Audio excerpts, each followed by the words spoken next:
no dia de hoje, o início de 4 encontros de uma série que nós estamos desenvolvendo, onde nós iremos trabalhar domingo pela manhã, nesse período, esses temas voltados, como nós vamos mostrar aqui e falar para os irmãos. A ideia surgiu no ano passado, quando eu já faço uso há algum tempo de um material da editora Fiel chamado Box de Aconselhamento.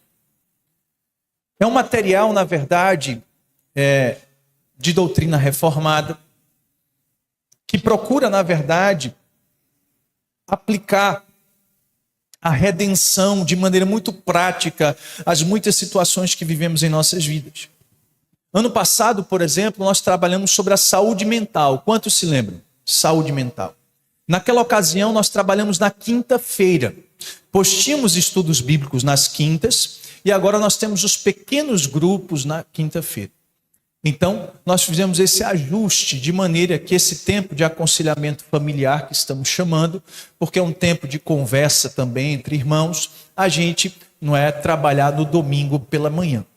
Como bem disse, o desejo nosso, queridos irmãos, não é apresentar para vocês um conjunto de observações que possam, enfim, facilitar e aprimorar a sua saúde mental, seus relacionamentos e tudo isso. Mas, de fato, é a redenção aplicada.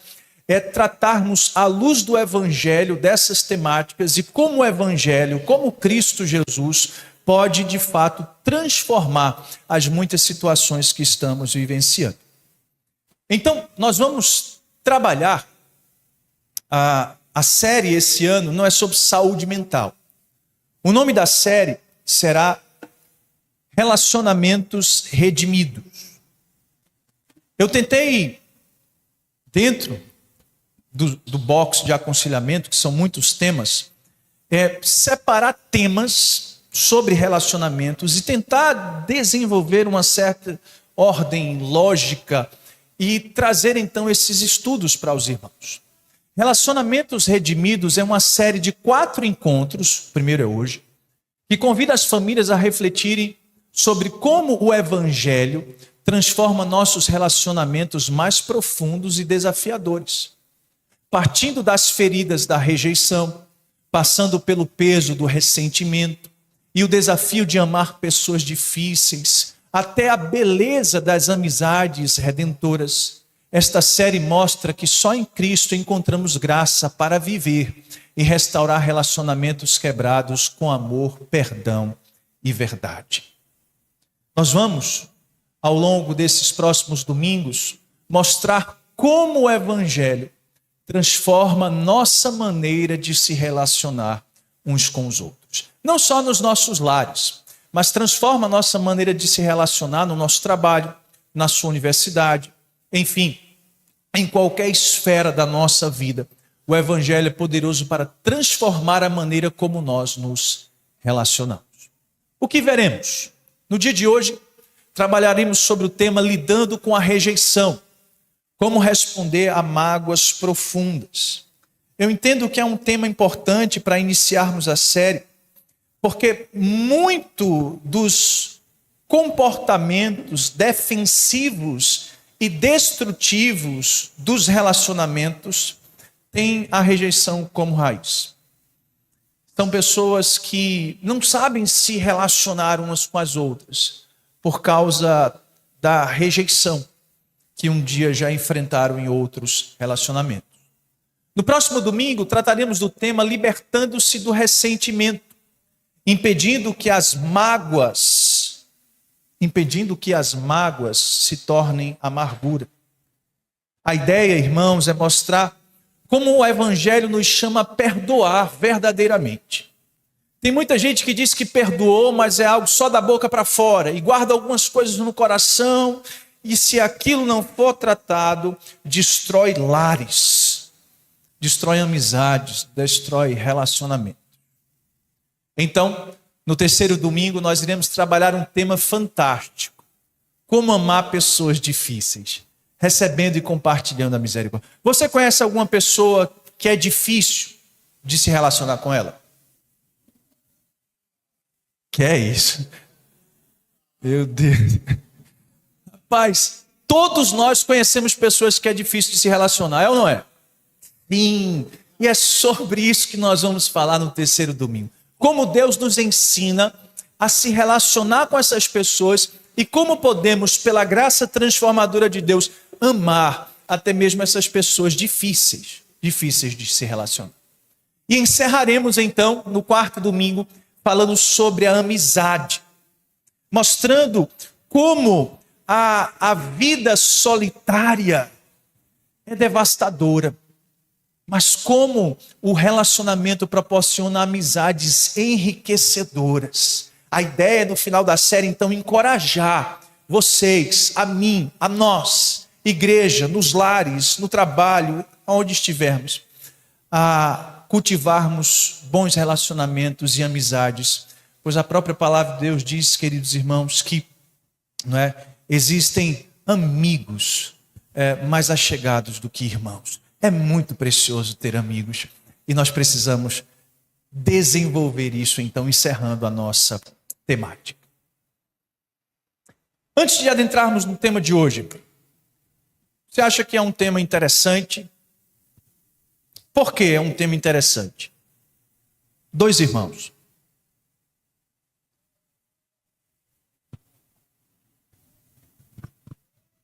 E aí?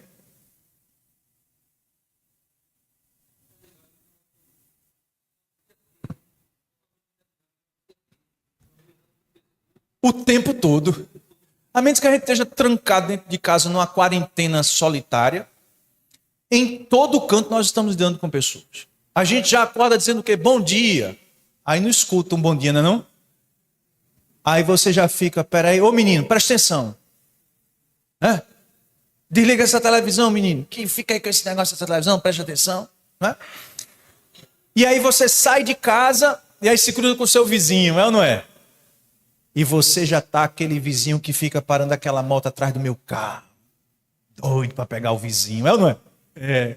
E aí você vai, pega um ônibus. E você chega no ônibus e você vai para o trabalho, pega o Uber. E é gente. Trabalho tem aquele teu chefe, aquele teu colega de trabalho que está lá o dia todo contigo. E você diz, meu Deus do céu. E você volta para casa. E você vai para a igreja. Eu vejo que a importância, Júnior, se dá no fato de que, realmente, estamos constantemente lidando com os relacionamentos. E eu vejo que nem sempre sabemos lidar de maneira bíblica, quer seja dentro do lar ou fora do lar. Então, nós vamos ter a oportunidade de nos debruçar sobre esse tema. E hoje, de maneira especial, nós vamos tratar do tema lidando com a rejeição no nosso primeiro encontro. Quem é o autor desse livro? É o Jack Miller. É o PhD que fundou World Harvest Mission e a rede de igrejas da New Life Presbyterian, a igreja lá nos Estados Unidos. Pastor, professor de seminário, autor, ele e sua esposa Rose Mary tem mais de 5 filhos e 24 netos. É um avôzão, não é? Olha, se tem uma coisa que eu gostaria de escrever, assim, escrever um livro, e lá no final estaria, não, ele é formado não sei aonde, tem mestrado, esqueça tudo isso. Eu queria que tivesse assim, casado com Poliana Dantas de Araújo Cavalcante Neves, pai de Débora, Esté e Timóteo, e avô de mais de 25 filhos. Eita, Jesus amado. Que alegria, que alegria.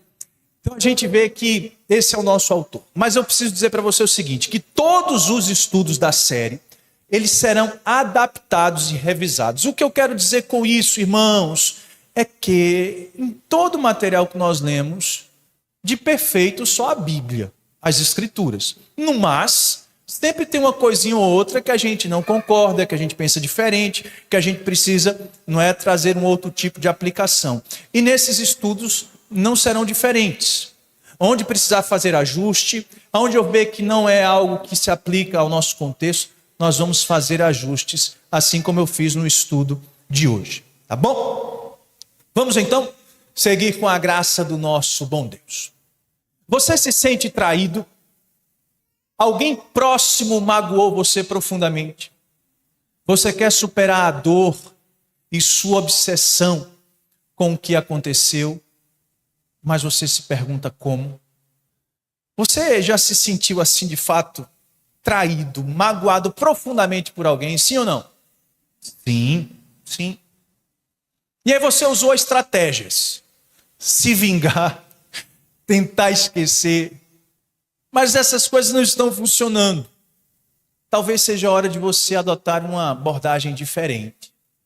Nesse livro, Jack Miller desvenda as diferentes maneiras pelas quais as pessoas reagem à traição e à rejeição, e oferece uma maneira nova de responder a isso, com o perdão enraizado no Evangelho de Jesus Cristo. Nós vamos ver como as pessoas normalmente agem quando são rejeitadas e magoadas profundamente. E vamos ver a resposta que o Evangelho nos dá, como nós devemos agir, como isso acontece em nossas vidas. Nós vamos perceber que o perdão não significa esquecer ou agir como se nada tivesse acontecido, mas significa estar livre de mágoas, a fim de ser capaz de imitar Jesus, retribuindo o mal com o bem. Ele começa o seu livro contando a história de Mary.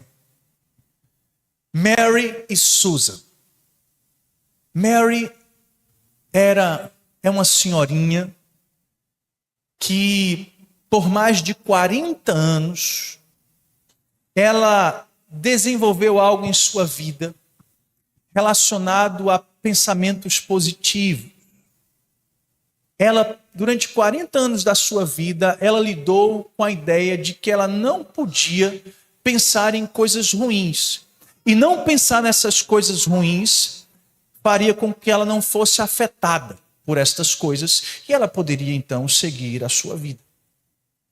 Mas a Mary foi apresentada ao pastor Jack Miller por meio de uma irmã da sua igreja.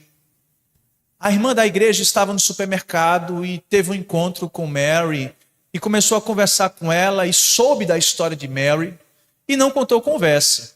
Disse, olha, eu vou pedir para o meu pastor entrar em contato com você. E o pastor Jack Miller fez isso, entrou em contato. Eles reservaram um tempo, se encontraram. E ele começou a ouvir a história de Mary. E ele disse então assim, que durante 40 anos, ela estava rejeitando todos os pensamentos negativos. Mas ela estava amargurada. E ele perguntou, o que foi que aconteceu? Ela disse, olha, faz algum tempo atrás, o meu filho se casou com Susan.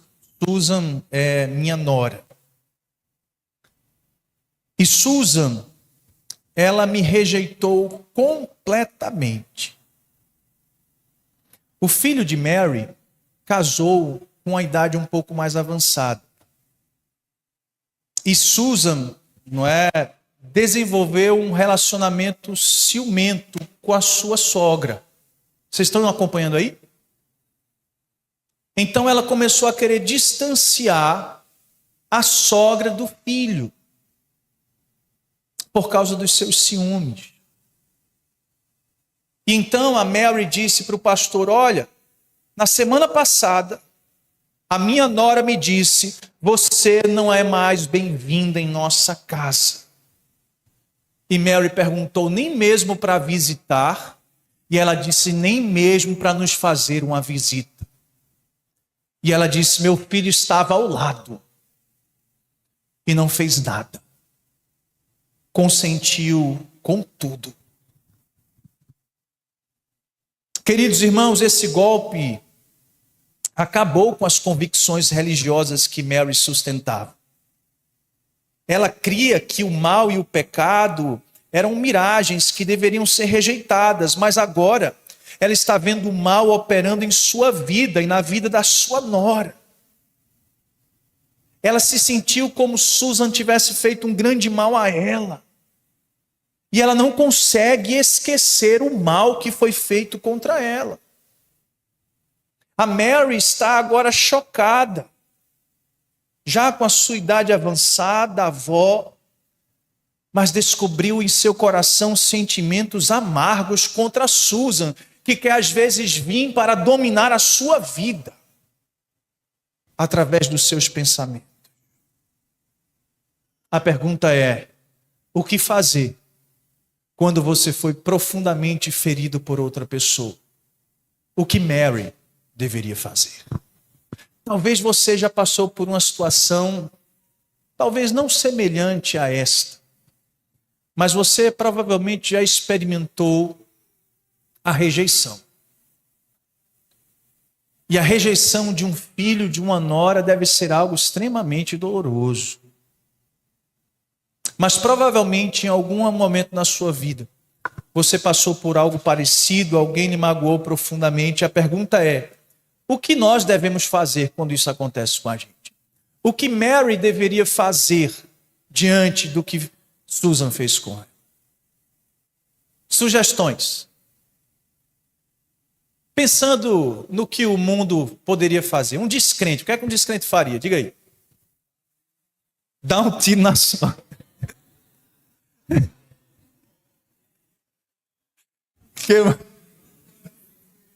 O quê?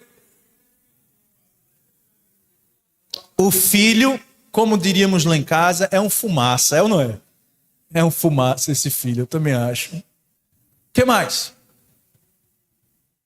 Vamos ver 4 respostas muito básicas que são dadas em situações como essa. A primeira resposta é dar o troco. Responder ao mal com vingança. É uma tendência natural do coração humano, corrompido, que busca justiça por suas próprias mãos. Não é à toa que ouvimos o quê? Né? Dá logo um tiro nela.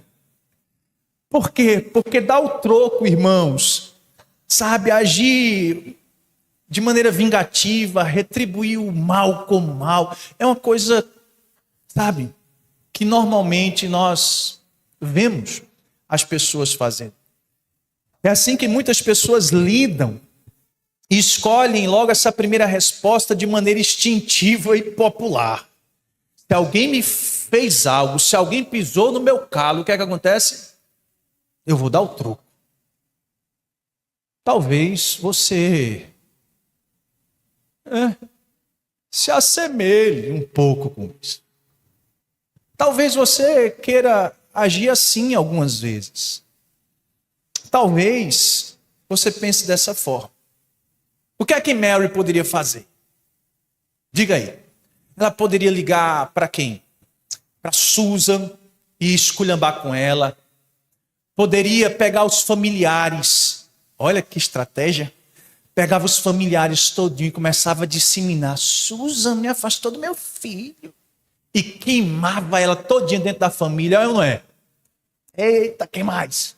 Ia no trabalho do filho e expor, né, a situação em público para que as pessoas se compadecessem, humilhava o filho, abestalhado, na frente dos outros, dizia: olha só esse menino que não fez nada. Ela poderia fazer muita coisa, é ou não é? Pois é, queridos. Mas eu pergunto, seria que esse dar o troco vai limpar a mente de Mary da amargura e da mágoa de ter sido rejeitada pelo seu filho e a sua nora? Será que vai resolver o problema dela? Vai não. Talvez você já passou por isso. Aconteceu algo com você, você deu troco e depois você se sentiu até pior. É ou não é? Me senti até pior. Por quê? Porque responder ao mal com vingança, irmãos, por mais que seja uma tendência natural do nosso coração corrompido, é algo que as Escrituras condenam. Vamos abrir 2 textos, por favor. Homens, abrem Romanos 12. Mulheres, em 1 Pedro 2:23. Romanos 12, 17 ao 19 diz: Não torneis a ninguém mal por mal. Esforçai-vos por fazer o bem perante todos os homens. Se possível, quanto depender de vós, tende paz com todos os homens. Não vos vingueis a vós mesmos, amados, mas dai lugar à ira. Não vos vingueis a vós mesmos, amados, mas dai lugar à ira, porque está escrito: a mim pertence a vingança, eu é quem retribuirei, diz o Senhor. Então as escrituras são claras, mostrando: não retribua o mal com o mal. Paulo está dizendo: confie na justiça de Deus. Deus sabe o que faz. O mal não passará impune. Ele vai agir. Ele vai retribuir como ele quer. Mas perceba que o desejo de vingança revela a falta exatamente de confiança de que Deus é o justo juiz. Quando reagimos com retaliação, nós negamos que de fato o Evangelho nos chama a vencer o mal com o bem. E que temos Cristo como nosso grande exemplo. Porque em 1 Pedro 2,23, Pedro falando sobre Jesus Cristo, ele diz: olha, quando ultrajado, não revidava com ultraje. Quando maltratado, não fazia ameaças, mas entregava-se àquele que julga retamente. O que é que ele está dizendo? Jesus Cristo, ele não retribuía o mal que fizeram contra ele com mal. Ele descansava que o seu Pai iria agir e retribuir de acordo com a sua vontade e querer. O que é que a gente percebe? Essa primeira opção de dar o troco não é o caminho. Se você está pensando nisso, abandone essa ideia, porque não é isso que as Escrituras nos ensinam. Uma segunda atitude, uma segunda resposta básica que muitas pessoas escolhem quando alguém lhe causa dano, lhe rejeita, lhe magoa profundamente, é suprimir a ira. Reprimir a ira sem lidar com ela à luz da verdade pode parecer sabedoria, mas na realidade é uma armadilha que adoece a alma. Quando essa opção, irmãos, é escolhida, a pessoa ferida suprime seus sentimentos de ira rapidamente e quase que de maneira inconsciente. A pessoa ferida pode então, queridos irmãos, começar a desenvolver dentro dela de maneira sutil uma autocomiseração e depressão. Ela começa, sabe aquela pessoa que alguém fez algo contra você e ela então guarda aquilo dentro dela, mas ela fica, certo. E ela começa então a fazer e agir desta forma. Veja o que você fez comigo, como é que você faz isso comigo? E a intenção é, queridos irmãos, usar o seu suplício para fazer com que o ofensor se sinta culpado por aquilo que fez com ele. Talvez isso você já fez, é ou não é? Misericórdia. Ou seja, você quer matar a pessoa, mas você diz: eu não vou matar não. E aquilo você guarda do seu coração, e aí você começa a ficar triste, e você começa a externar, não é, esse semblante de autocomiseração, que o seu desejo é que aquela pessoa veja o que ela fez com você, como acabou com sua vida, como destruiu, como lhe deixou desse jeito. E então, o quê? Ela possa se arrepender, talvez, do que fez. Mas eu pergunto, suprimir essa sensação de ser injustiçado livraria Mary das emoções que tanto lhe incomodam? Não. A supressão simplesmente força os sentimentos amargos a respeito de Susan para irem para um lugar mais profundo da alma.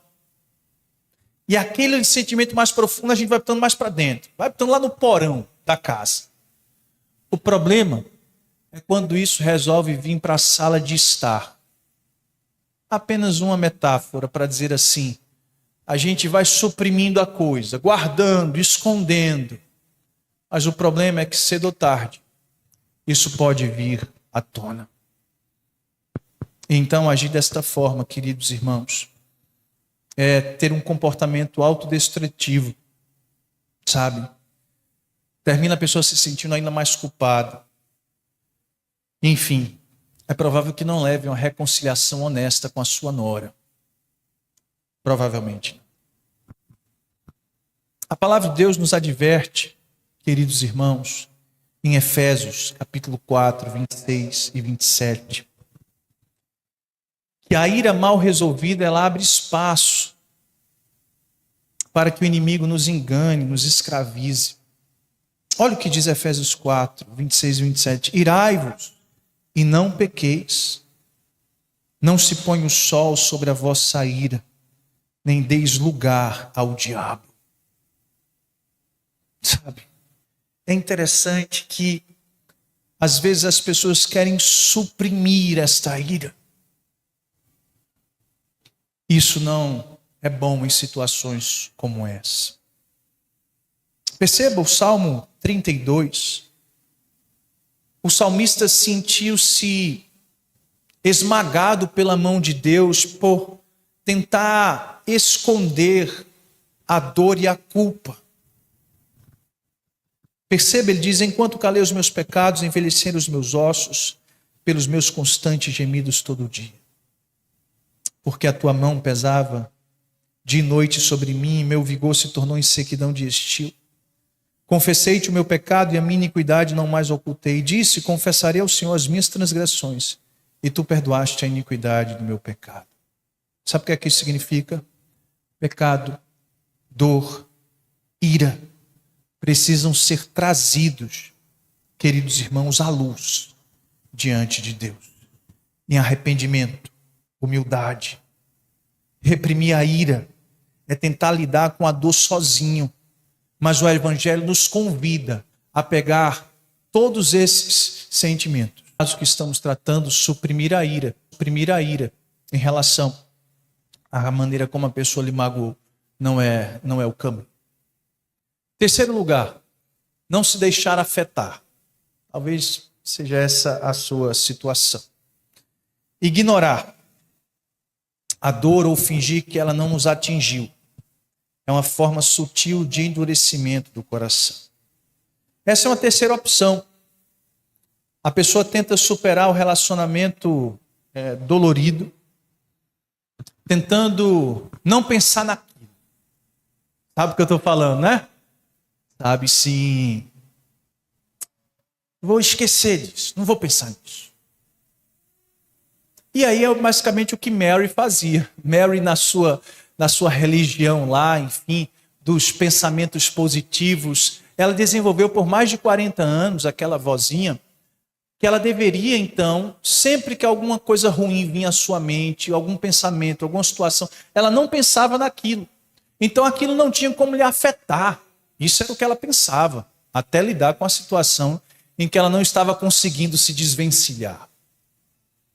E talvez seja assim que você tenha abordado a situação quando pessoas lhe ofendem, lhe rejeitam, lhe magoam. Talvez você disse, eu nem vou pensar nisso, eu não vou me concentrar nisso, eu vou seguir aqui vivendo a minha vida, enfim, eu sou uma pessoa muito bem resolvida, muito tranquila, e você não quer pensar aqui. Será que essa é a melhor abordagem? Será que não pensar sobre isso ou querer, lançar isso no mar do esquecimento realmente resolve o problema? Realmente traz paz ao coração daqueles que foram rejeitados? Com muita sinceridade, eu sou a primeira a confessar. Eu já, em alguns momentos, tentei lidar com situações desta forma. Você, sim ou não? Provavelmente sim. O que é? Alguém fez uma coisa comigo, e aí você diz o quê? Eu não quero pensar nisso não. É ou não é? E você fica seguindo a sua vida. Mas qualquer outra situação que você passe, que você se depare, que você lide, que você aquilo vem à tona, né? Não parece que... Aí você diz, eu esqueci, mas não esqueceu. Porque aquilo não foi tratado. Fala, Teixeira.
Esquecer não deu certo.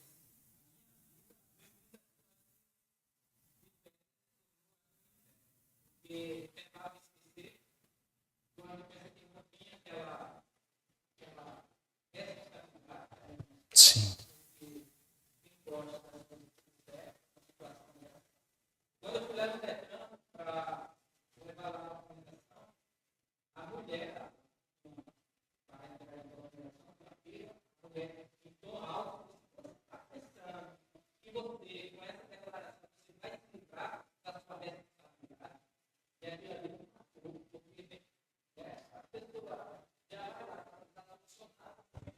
Dá o troco, dá logo o troco, não? Tá. Ixi, abençoado. É, Teixeira.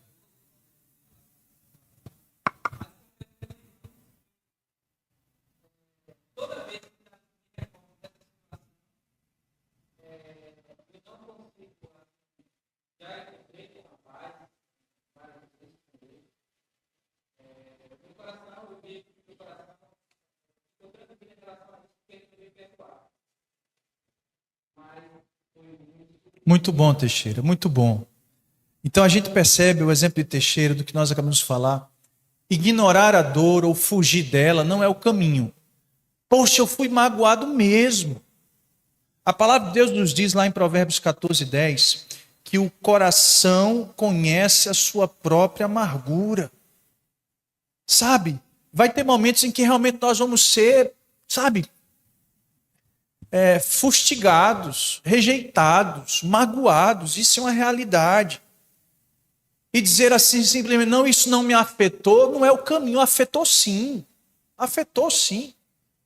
A gente percebe, queridos irmãos, que se a gente adotar uma postura como essa, a gente nos lembra, por exemplo, do endurecimento do pecado, lá em Hebreus 3,13, quando fala, pelo contrário, exortai-vos mutuamente, cada dia, durante o tempo que se chama hoje, a fim de que nenhum de vós seja endurecido pelo engano do pecado. Ou seja, ou a gente reconhece as nossas fragilidades, ou a gente reconhece que realmente fomos magoados, que realmente aquilo doeu em nós, ou negar isso pode gerar um processo de endurecimento, sabe, dos nossos corações. Então não é o caminho. O caminho não é dizer assim, isso não me afetou. Eu vou pensar somente em coisas. Não vai me afetar. Afetou sim. Afetou sim e a gente precisa observar isso. Não se deixar afetar não é o caminho. Qual é então a resposta? A última resposta e a única apropriada é perdoar aquele que feriu tão profundamente. Essa é a abordagem que Jesus nos dá nos evangelhos. Ele diz: perdoai e serei perdoados, e sereis perdoados. Essa atitude que Mary deve ter em relação a Susan. Mary deve perdoar completamente Susan. É isso que a palavra de Deus nos diz. Na oração do Pai Nosso, ele ordena que seus seguidores orem o quê? Perdoai-nos as nossas dívidas, assim como nós perdoamos a quem nos tem ofendido. Não é isso que Jesus diz na oração do Pai Nosso? Sim, perdoe. Perdoe aqueles que lhe ofendeu. Sim, é isso que as Escrituras nos dizem. Nós percebemos Jesus nos ensinando que devemos perdoar os outros da mesma forma como foram perdoados por Deus na parábola do credor, lá em Mateus 18. Ele nos enfatiza que o perdão total em todos os momentos. Ele fala: perdoe de coração. Faça quando você tiver alguma coisa contra alguém. Ou seja, as Escrituras nos mostram o caminho é perdoar completamente. Alguém lhe magoou profundamente. O caminho não é dar o troco. O caminho não é deixar de lado. A ideia não é deixar de se afetar. Não, é perdoar. Perdoar completamente é o que as Escrituras nos ensinam. À primeira vista, é natural perguntar por que alguém iria querer perdoar da maneira como Jesus ordenou.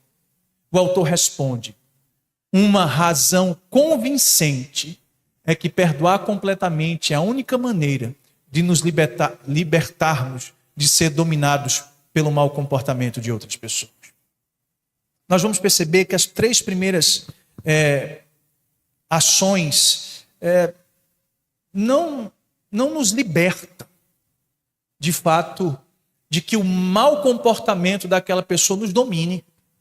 E você sabe o que eu estou falando, né? Uma pessoa agiu mal contra você, mas aquilo que a outra pessoa fez com você agora lhe escravizou. E você agora está naquela situação. Por quê? Porque fulano fez uma coisa contra mim. Então, as primeiras opções não nos ajudam a nos libertar de ser dominado pelo comportamento errado de outra pessoa. Dar o troco, suprimir a ira, não se deixar afetar, não é o caminho. Nós precisamos perdoar completamente. Perdoar de forma plena é a resposta mais difícil e mais divina diante da mágoa profunda. Leia Efésios 4, que diz: antes,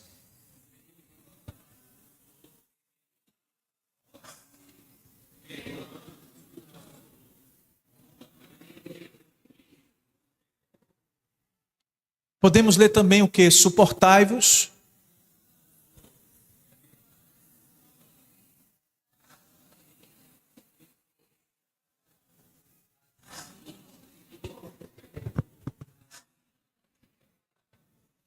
Aí então a gente se pergunta, se a resposta é o perdão, por que Mary não perdoou Susan até o momento da história?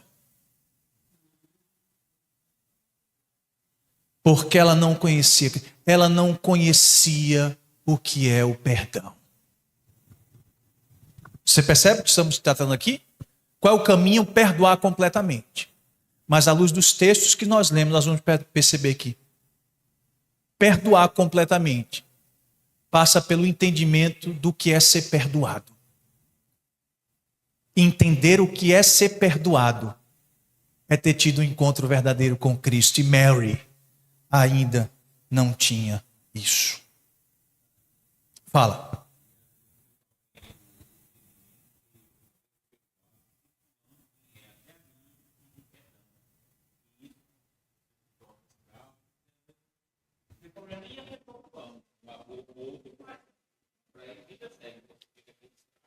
O pior é isso, é que o outro que nos magoou parece que está nem aí. E a gente é que está morrendo.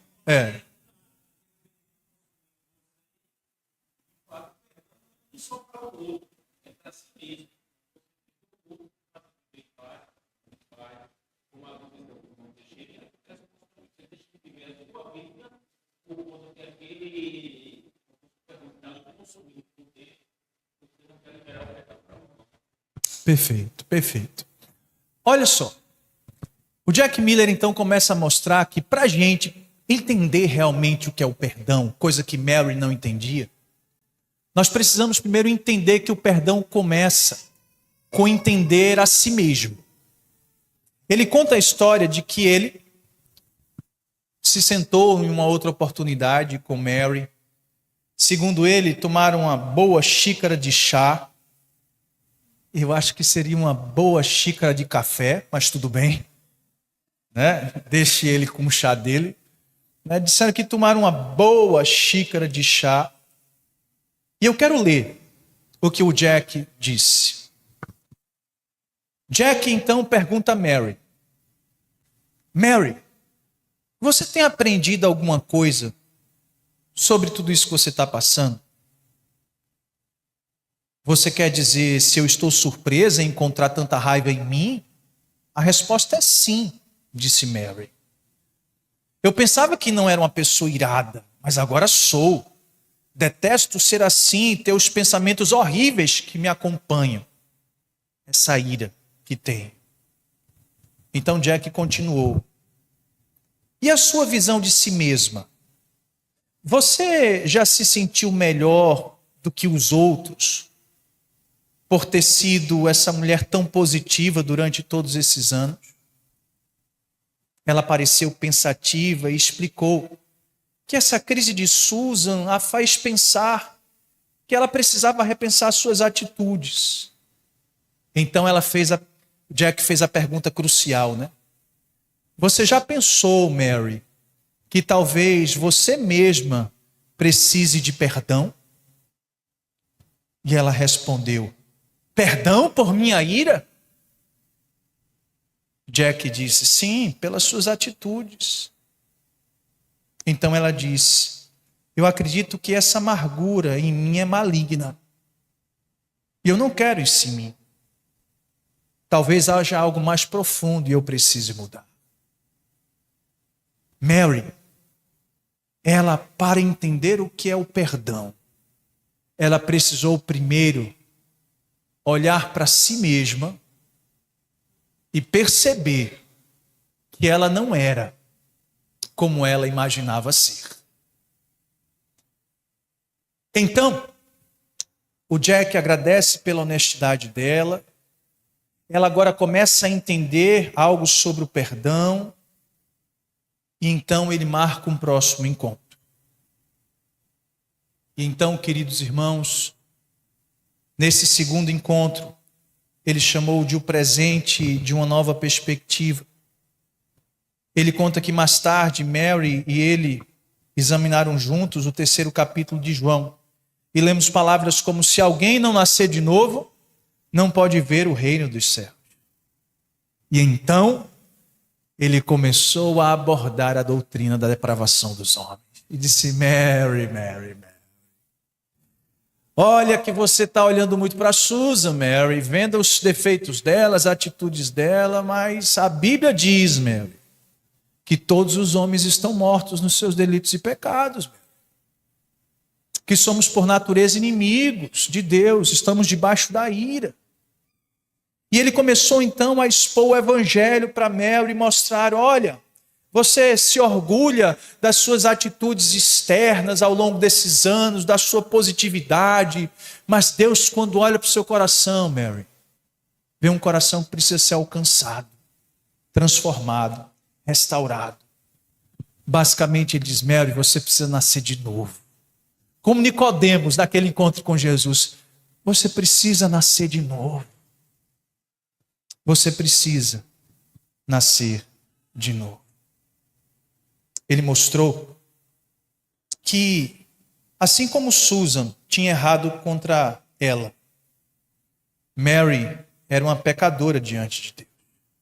Que Deus não vê nenhum de nós como inocente, mas que Ele enviou Cristo Jesus, como nós vimos essa manhã, para morrer pelos pecados de todo aquele que nele crê. E, queridos irmãos, ele conta que eles começaram a continuar a conversa em outras semanas. Gradualmente, Mary passou a ter uma nova perspectiva sobre si mesma. Antes se sentia uma pessoa cheia de qualidades, orgulhosa. com autojustiça, superioridade religiosa. Mas quando o Espírito Santo de Deus abriu o seu coração, o seu entendimento, ela enxergou quem ela era. Ela se humilhou e acreditou pela primeira vez que Jesus havia morrido pelos seus pecados. Ela pediu que Jesus perdoasse os seus pecados, mudasse o seu coração. Ela compreendeu a obra sacrificial de Cristo.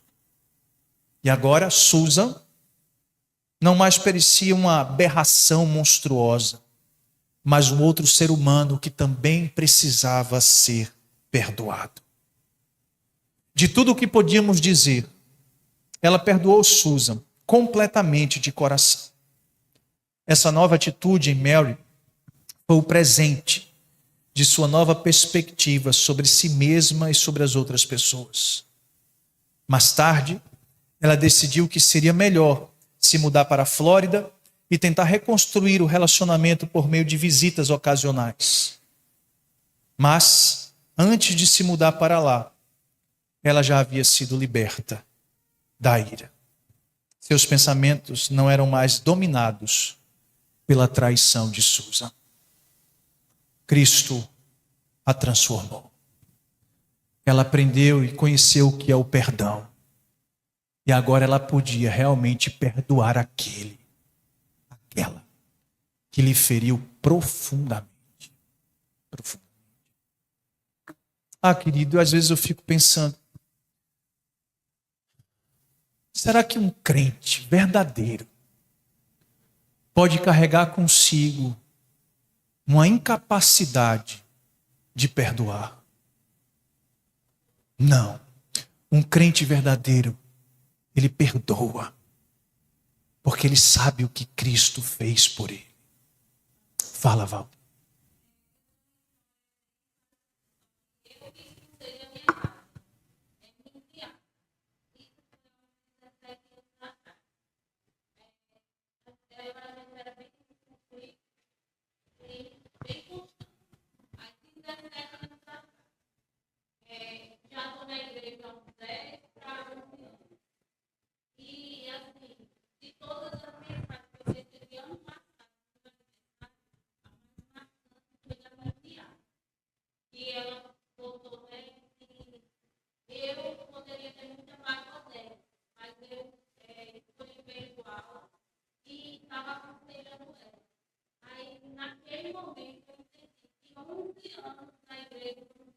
Sim.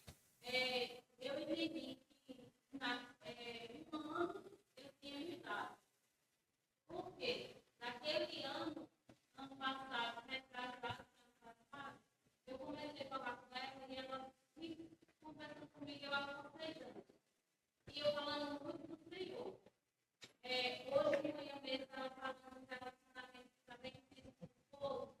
E eu mandando mensagem falando para ela e conversando para ela, dizendo que ela tinha que perdoar e ver o que ela estava errando também. Aí quando eu comecei a mandar uma resposta para ela disse, amiga Paula, eu estou aqui falando dizendo que eu preciso mais conhecer o Senhor.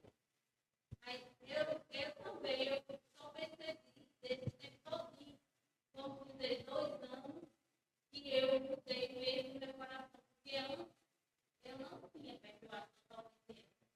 A partir do momento que eu trabalhei, eu vejo que, vamos dizer assim, o Senhor abençoou totalmente meu coração para mim perdoar ela, me perdoar totalmente, para eu falar do Senhor a ela, agora por você. Então eu vejo assim, que hoje foi bem, eu mandei para ela e ela falou, eu já disse o próximo tempo. Era uma mistura, Valda, de suprimir talvez aquilo ou de não deixar aquilo se afetar, mas de fato perdoar completamente é algo como você testemunhou, não é? Algo de tempos atrás e como isso fez diferença, não é, no seu relacionamento. Mas então surge uma pergunta. Posso fazer para vocês? O que fazer quando o perdão parece não funcionar? Calma que eu vou explicar. Muitas pessoas acham que perdoaram completamente. Muitas pessoas acham que perdoaram completamente o mal que foi feito contra elas. E descobrem mais tarde que os sentimentos negativos sobre o ofensor retornam. Ou seja, imagine Mary. Mary perdoou. E aí ela começa a voltar a frequentar a casa da nora. É ou não é? E aí a nora começa a se sentir o quê? Enciumada de novo. Estou só conjecturando, ele não sabe mais o que aconteceu com ela. E aí, de repente, aquela nora começa a falar coisa de novo contra ela. E aí ela se vê o quê de novo? Com aquele mesmo tipo de sentimento, de mágoa, de tristeza. Isso pode acontecer ou não? Sim. Imagine, por exemplo, seu filho, seu marido, alguém que lhe decepcionou profundamente. E aí você perdoou. Mas você continua a se relacionar e o que é que acontece? Decepciona de novo. E depois, decepciona de novo. E aí parece que não deu certo. Como assim? A gente precisa então entender um pouco mais. E refletir sobre essa perspectiva bíblica, não é, do que significa perdoar, para então respondermos a esse questionamento. O primeiro passo, então, é enxergar que não é errado sentir-se profundamente decepcionado por uma ferida infligida em nós por outras pessoas. Para entendermos bem a questão do perdão, é preciso a gente entender que não existe nada de errado de se sentir-se profundamente decepcionado quando alguém lhe machuca, lhe fere, lhe entristece, lhe magoa. Não é errado, tá certo? Você se sentir, não é, magoado quando você é rejeitado. Não é? Quando o seu cônjuge, quando seu filho, alguma coisa. Então isso faz parte desses relacionamentos. Entenda isso. Em segundo lugar, o segundo passo é enxergar cada uma das decepções em sua lista como um ponto de vista do plano de Deus para a sua vida. A palavra de Deus nos diz em Romanos 8, 28, que todas as coisas cooperam para o bem daqueles que amam a Deus. Sim ou não? Então, se essas decepções estão sendo recorrentes, o que é que significa? Deus está trabalhando no teu coração abençoado. E Deus está usando tudo isso de maneira sábia para um propósito glorioso, é ou não é? É. É isso que precisamos entender. Nada acontece por acaso. Se você perdoou e você ainda tem que lidar com mágoas constantes, decepções, sabe? Isso faz parte do plano de Deus. Certamente Deus está trabalhando na sua maturidade para que você cresça na sua fé. Ele conta que aprendeu esse princípio de maneira muito dolorosa com a sua filha Bárbara. Ele ensinou seus 5 filhos no caminho do Senhor, no Evangelho. Eles cresceram na igreja, mas quando Bárbara fez 18 anos, ela disse: eu vou sair de casa, eu vou morar com o meu namorado, porque eu estou aqui muito infeliz. Ela abandona a sua fé, a moral cristã, se distanciou da família e foi morar com seu namorado aos 18 anos. O autor diz que as suas decepções com Bárbara continuaram durante anos. Ela se casou, divorciou-se, acabou morando com um traficante de drogas.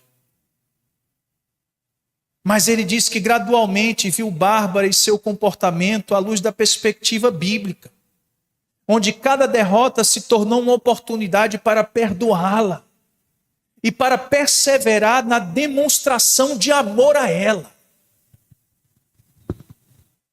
E ele conta que o resultado foi uma mudança total em sua vida após 8 longos anos.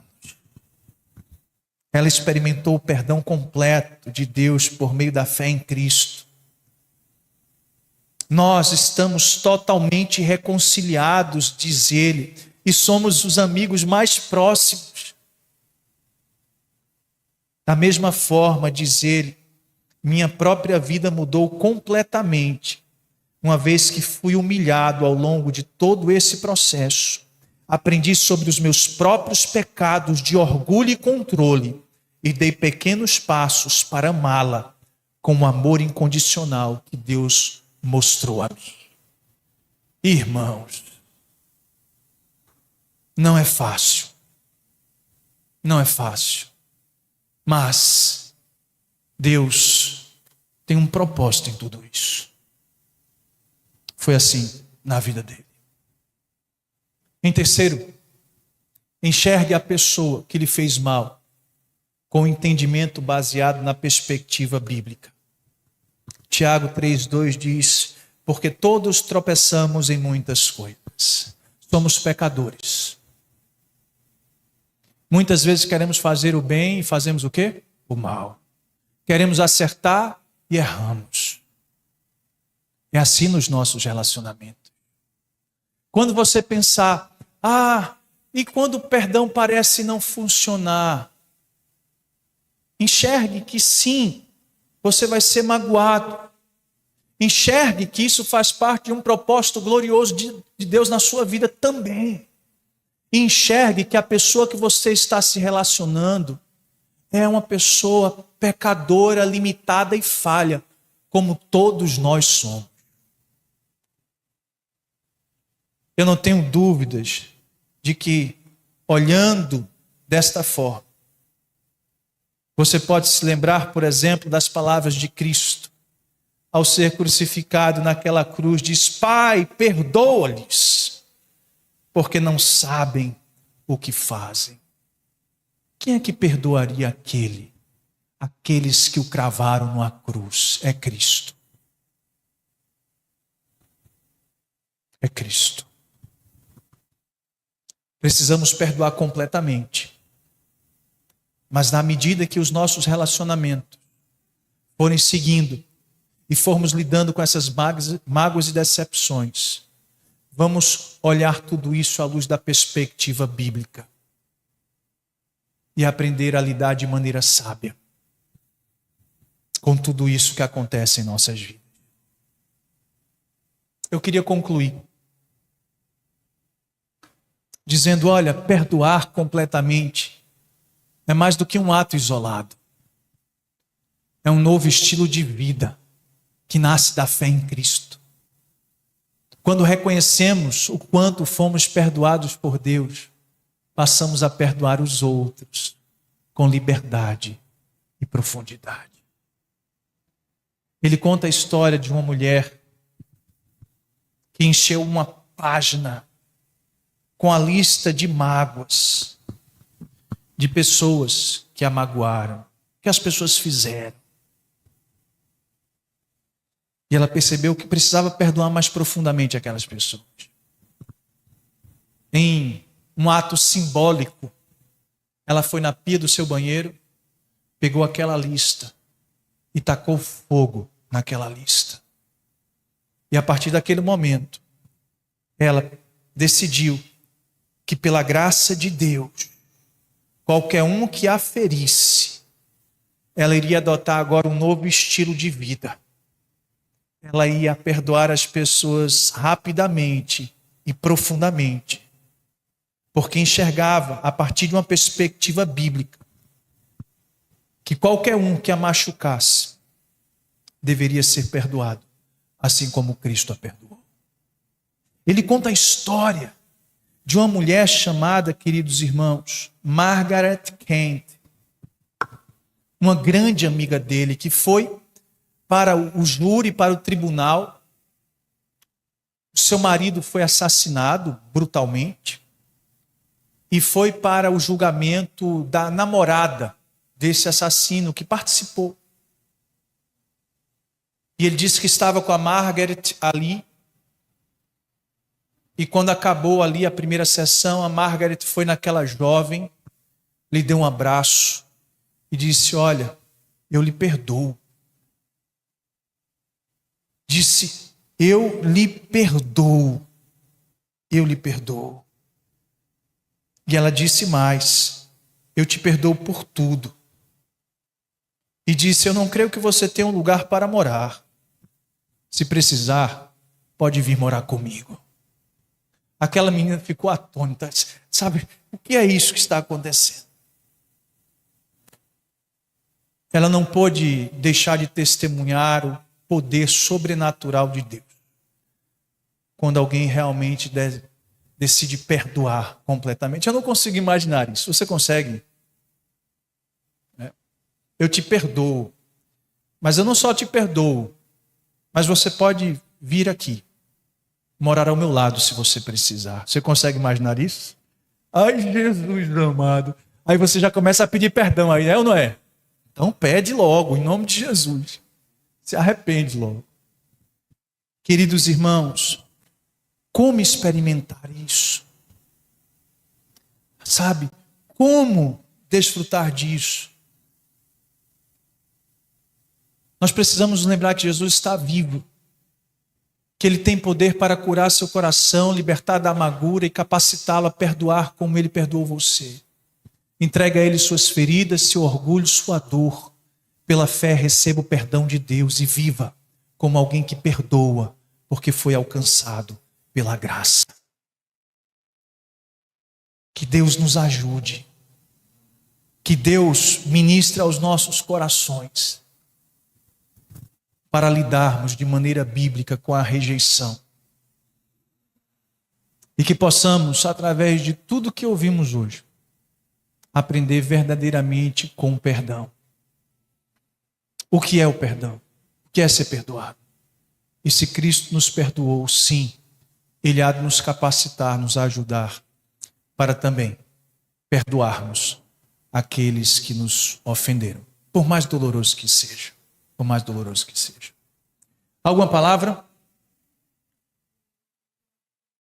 Qual é o tema da semana que vem, Valdinha? Semana que vem estamos aqui, né, libertando-se do ressentimento. Vamos falar um pouco mais sobre perdão, sim.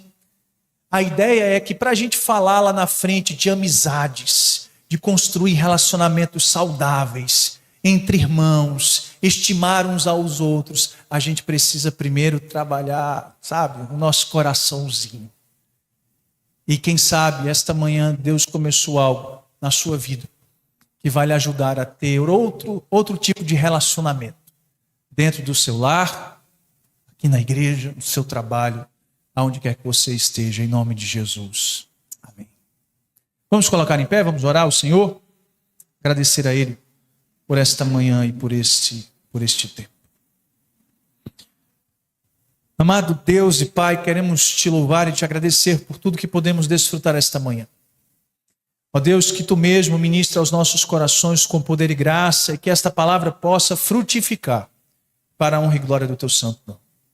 Assim, ó Deus, como o teu evangelho, que esta manhã podemos aí, ó Deus, através de literatura, espalhar, ó Deus, ali naquele bairro, em casas, a pessoas pessoalmente.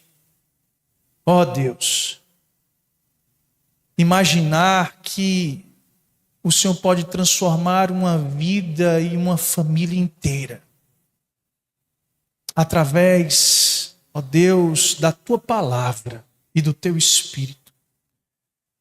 Ó Deus, que o Senhor haja com poder e graça e faça a tua obra frutificar. Que o teu reino cresça, em nome de Jesus. Leva-nos em paz para os nossos lares, renova as nossas forças.